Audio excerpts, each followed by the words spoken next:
En esta presentación hablaremos del adenocarcinoma de esófago distal. Partiremos por la epidemiología.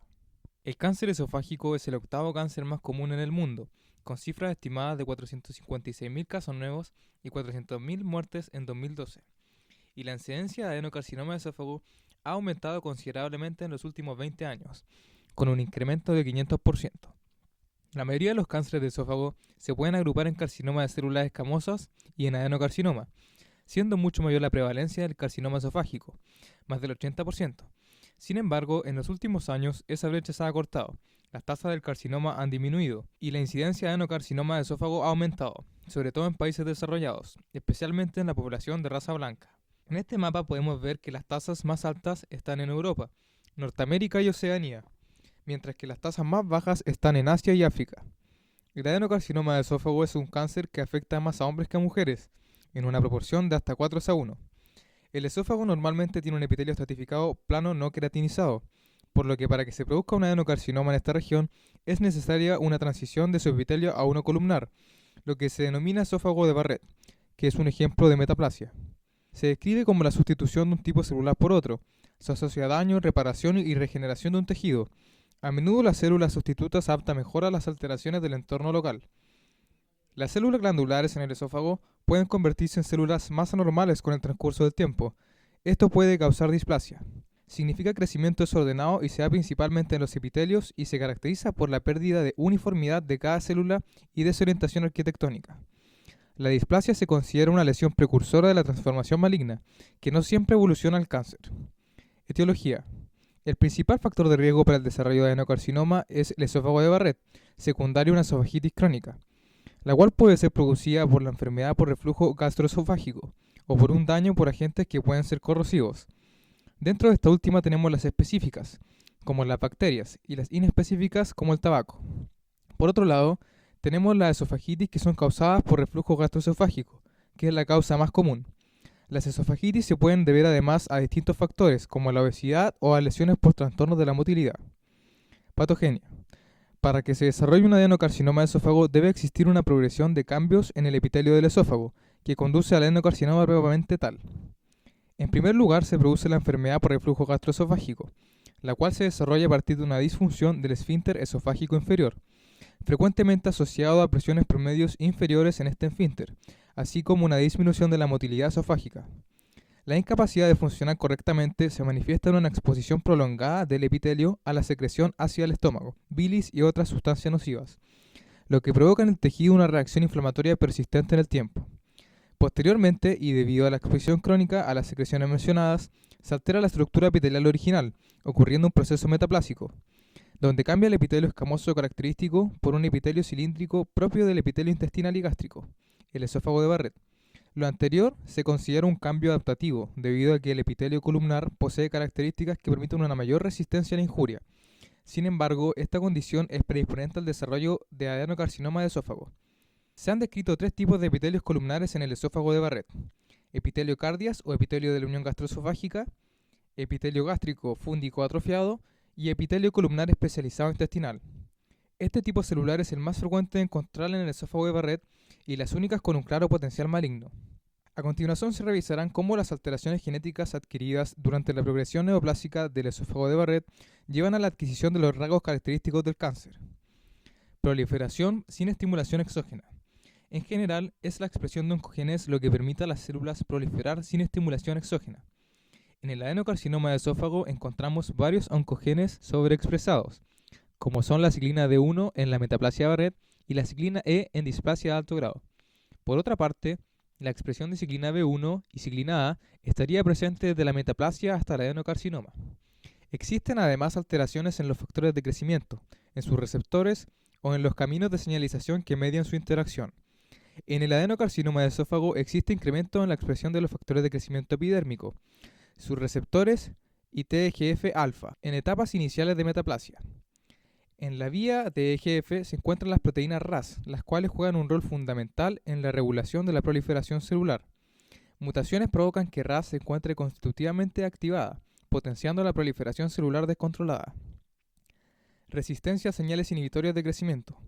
Las células pueden adquirir la habilidad para resistir las señales que inhiben el crecimiento, inactivando genes supresores a través del uso aislado o la combinación de tres mecanismos: la mutación de genes, la pérdida de heterocigosidad y la metilación de segmentos promotores. En el adenocarcinoma de esófago está presente la inactivación por los tres mecanismos descritos. Las proteínas P16 y P53 normalmente actúan bloqueando el ciclo celular de G1-AS, y la metilación del promotor de P16 ha sido reportada en casi la mitad de los adenocarcinomas de esófago.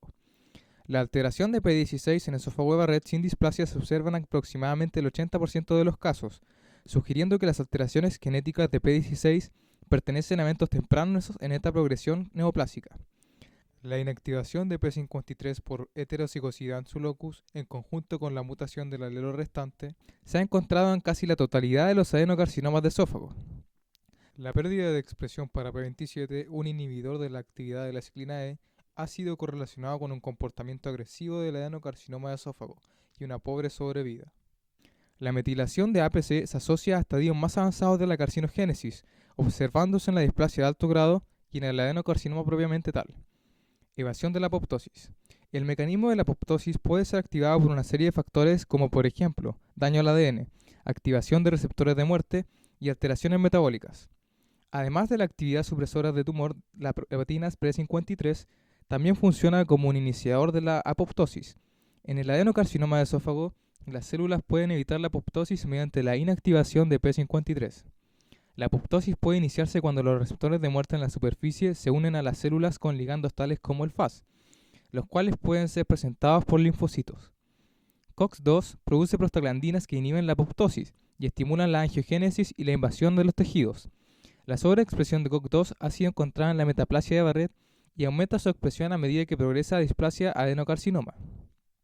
La resistencia a la senescencia celular. Las células se someten a sucesivas divisiones donde sus telómeros se someten a un acortamiento progresivo, hasta una longitud crítica, provocando un estado permanente de detención del crecimiento o senescencia. Por lo tanto, para que las células se repliquen de forma indefinida, la longitud de los telómeros se debe mantener por una sobreexpresión de la telomerasa. Este es un suceso que ocurre solo en la etapa de adenocarcinoma. Desarrollo de nuevos suministros vasculares, angiogénesis. La expresión de VEGF está significativamente aumentada en los adenocarcinomas de esófago en comparación con los estadios previos. La endoglina es un receptor para el factor de crecimiento transformante beta 1, que preferentemente se une a las células endoteliales que participan en la angiogénesis tumoral. En este adenocarcinoma, el número de microvasos tumorales que presentan endoglina se correlaciona significativamente con la invasión angiolinfática, metástasis en los ganglios linfáticos y el pronóstico global. Invasión y metástasis. Es importante recordar que para invadir y provocar metástasis, las células tumorales deben perder su adhesión célula-célula y adquirir la habilidad de degradar la matriz extracelular. La pérdida de la adhesión célula-célula por fallo de la unión caderina-catenina o caderina-caderina puede predisponer a invasión y metástasis. Las metaloproteinasas de matriz permiten al tumor invadir mediante la degradación de la membrana basal y la matriz extracelular. Las metaloproteinasas 7 y 9 se han encontrado significativamente elevadas en la displasia y adenocarcinoma. Morfología. Epitelio normal. Esta muestra corresponde a un esófago normal, donde podemos ver su epitelio estratificado plano no queratinizado, que es el que va a sufrir cambios que describiremos a continuación. La metaplasia se caracteriza por la presencia de mucosa revestida de epitelio cilíndrico simple, asociado a un proceso inflamatorio crónico. A la derecha encontramos el epitelio escamoso normal, del esófago, y a la izquierda el epitelio cilíndrico anormal. Este sector izquierdo es una mucosa de Barrett típica, que presenta metaplasia intestinal, donde podemos encontrar células caliciformes. Displasia de bajo grado. Aquí podemos ver una displasia de bajo grado en un esófago de Barrett. El epitelio está hipercromático, levemente estratificado y con núcleos alargados, como indica el asterisco, y con abundante mitosis como están indicando las flechas. Además podemos ver células caliciformes. Displasia de alto grado en un esófago de Barrett. Comparando la muestra con la displasia de bajo grado, aquí la severidad en la alteración de la arquitectura del tejido es mucho mayor. Los núcleos son más alargados, aún más hipercromáticos y han perdido su polaridad, como indican los asteriscos. Adenocarcinoma. Neoplasia invasiva que abarca la muscular y mucosae. Se distingue de la displasia de alto grado por la anormalidad de la arquitectura glandular, células amontonadas y desplazadas. Aquí se muestran macroscópicamente islas de mucosa metaplásica rojiza en el esófago inferior, por encima de la unión gastroesofágica, rodeadas de la mucosa escamosa restante de color blanco. En esta nueva fotografía macroscópica podemos observar en el extremo izquierdo una mucosa parduzca normal del esófago. Más a distal, el esófago está reemplazado por mucosa de Barrett, que presenta un aspecto más oscuro y levemente eritematoso. Aún más a distal, en la proximidad de la unión gastroesofágica, hay un gran adenocarcinoma ulcerado que se extiende al estómago superior. En estas imágenes obtenidas por vía endoscópica se puede observar el esófago inferior con áreas mucosas metaplásicas rojizas, características del esófago de Barrett, junto con islas de mucosa esofágica normal, que tienen un aspecto pálido. Aquí vemos otra imagen desde una perspectiva endoscópica donde se aprecian áreas de mucosa rojiza que corresponde a epitelio de Barrett. Se aprecia claramente una masa polipoidea que se proyecta a la luz esofágica y que corresponde a un adenocarcinoma. Estadificación. Para medir la diseminación del adenocarcinoma se utiliza el sistema TNM, que se ve en esta tabla, donde T representa la infiltración del tumor primario, N la propagación de linfonodos adyacentes y M la presencia o no de metástasis. La gradación se refiere a qué tan diferenciadas están las células que componen la neoplasia. Para propósitos de tratamiento, a los médicos les preocupa más si el cáncer se puede remover con cirugía. Para esto se ordenan las distintas clasificaciones TNM y la gradación en estadios o etapas. Como regla general, todos los cánceres de esófago en etapa 0, 1 y 2 son potencialmente resecables. La mayoría de los cánceres en etapa 3 también son potencialmente resecables, incluso cuando se han propagado los linfonodos adyacentes, siempre y cuando el cáncer no haya crecido hacia la tráquea, la aorta, la columna vertebral o hacia otras estructuras vitales.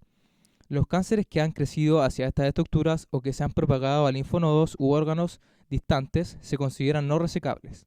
Por lo tanto, otros tratamientos que no sean cirugía son usualmente la mejor opción.